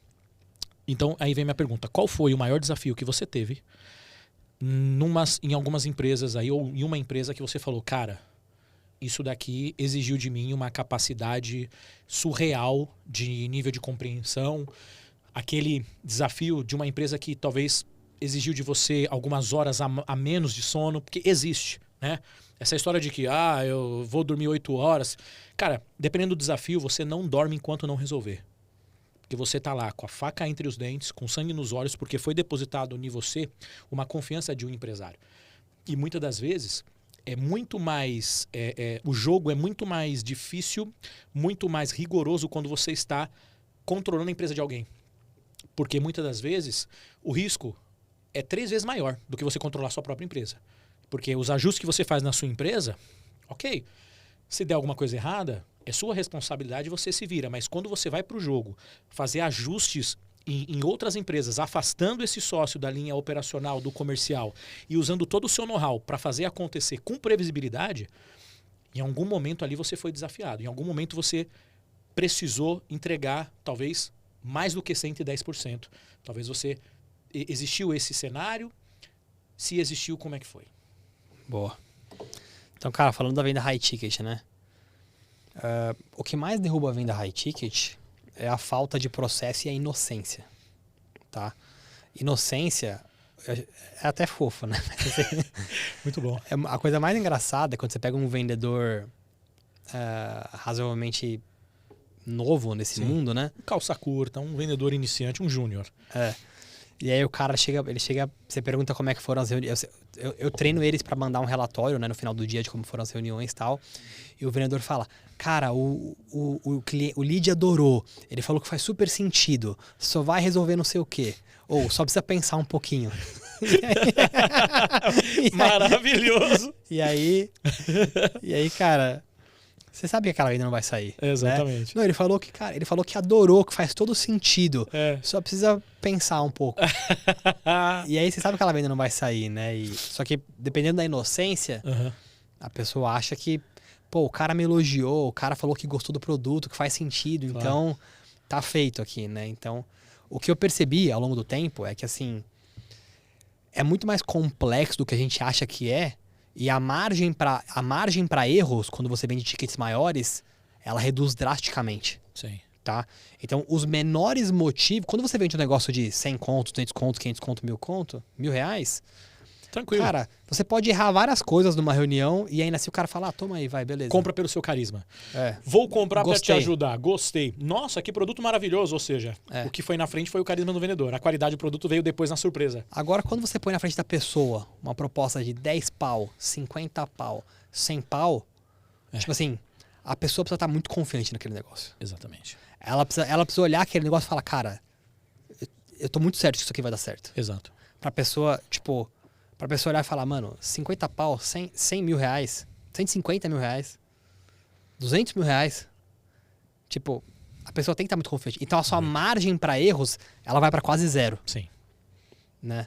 Então, o principal ponto é esse, é entender que a tolerância a erros, ela vai ser muito menor. E você vai errar, tá? Mas não é um jogo de... É um jogo de adquirir habilidades. Então, os melhores não são os mais habilidosos ao entrar. É quem evolui mais esse processo e consegue entregar reuniões cada vez mais perfeitas, tá? Esse é o grande ponto. Show. Então, isso é o que mais faz cair as vendas high ticket. Resumindo, quer garantir? Foca no coachability.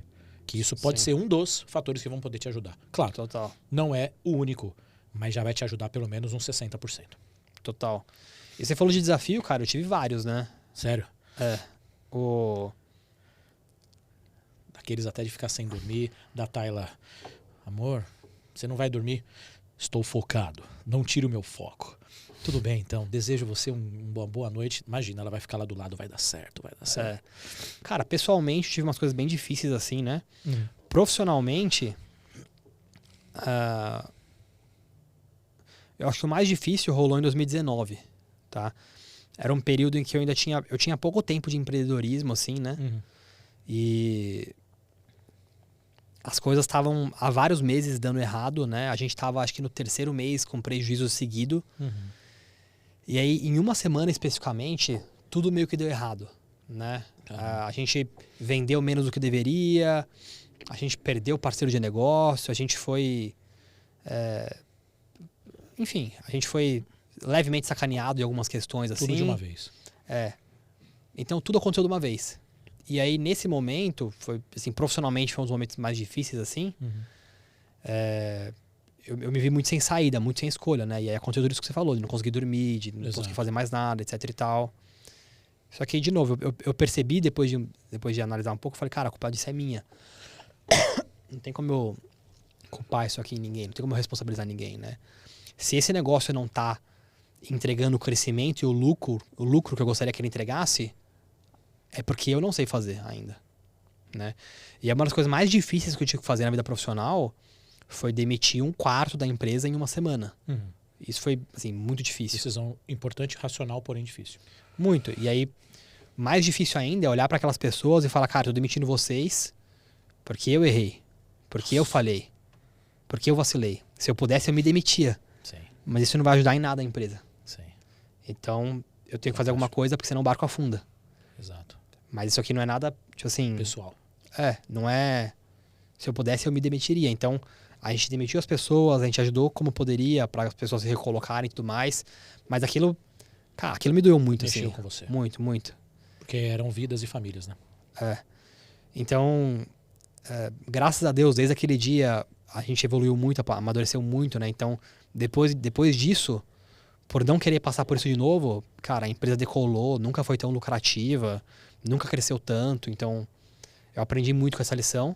E depois disso, cara, eu coloquei como missão, assim, pra mim, de nunca mais fazer a minha equipe pagar pelos meus erros, assim, entendeu? Então, Fantástico. se tem um negócio que eu levo muito a sério, é essa parte de não fazer alguém mais vulnerável na ponta ali pagar pelos meus erros. Então, por exemplo, na pandemia, quando veio a pandemia, cara, os meus colaboradores estavam muito vulneráveis. O pai, a mãe dele, a galera é nova, né? O pai, a mãe deles, que a maioria eram CLT, teoricamente tinha muita estabilidade, do nada todo mundo demitido ou entrou no programa de redução de jornada. Né? Então, aquilo que era segurança foi pro saco. Exato. E aí as casas estavam todas vulneráveis, né? Então, nesse período, cara, por exemplo, de março para abril de 2020, o nosso faturamento caiu 90%. E mesmo com o faturamento caindo 90%, eu não demiti nenhuma pessoa da equipe.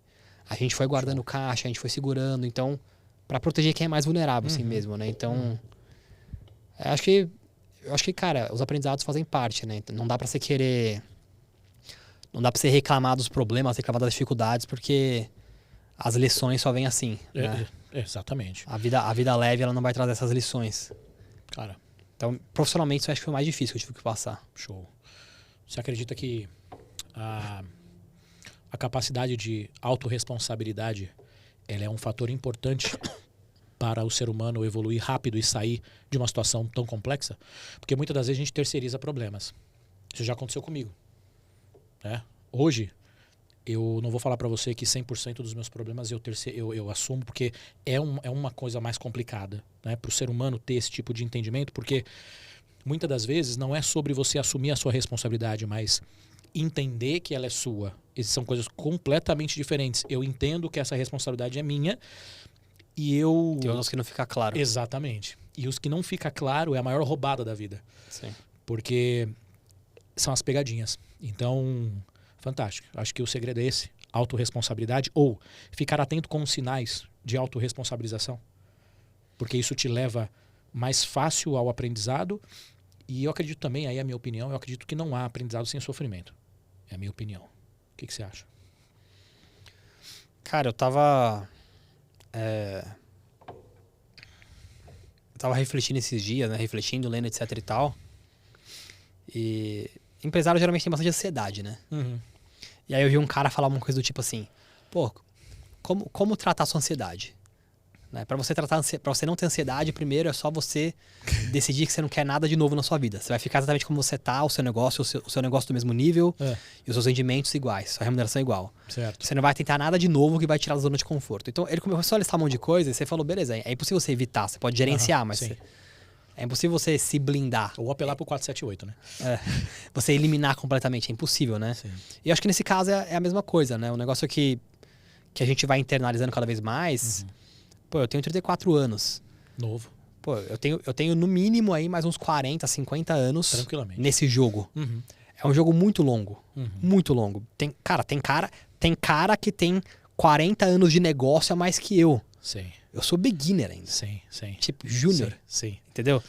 Então, quanto antes a gente aprender essas coisas e desenvolver essas características, melhor. Sim. Não dá pra você esperar que você seja um super atleta, ou um super marido, ou um super profissional, ou um super empresário, sem você passar pelos desafios e dificuldades que formam essas características Exato. na pessoa. Não vai cair do céu em você. Sim. E você não vai ler um livro e do nada, nossa, me transformei. Exatamente. Então, algumas coisas você tem que passar e sentir e sofrer realmente para desenvolver esse calo, assim. Pelo menos é o que eu acho, né?